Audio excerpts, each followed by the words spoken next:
你有冇發現咧？酒店嘅床上用品都係白色嘅喎，咁而我哋日常賣嘅床上用品嘅顏色咧，都係離唔開白、灰、藍、綠呢啲主色調。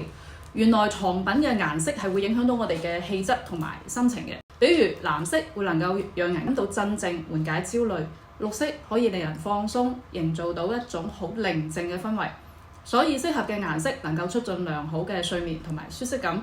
而粉紅色嘅床品就會顯得溫暖同埋甜美，會俾人一種好夢幻嘅感覺，適合嗰啲日常壓力大、心情唔好嘅姊妹。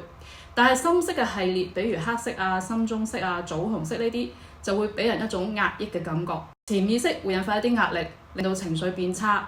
所以大紅大紫、鮮橙色嘅系列就會令人激動同埋緊張。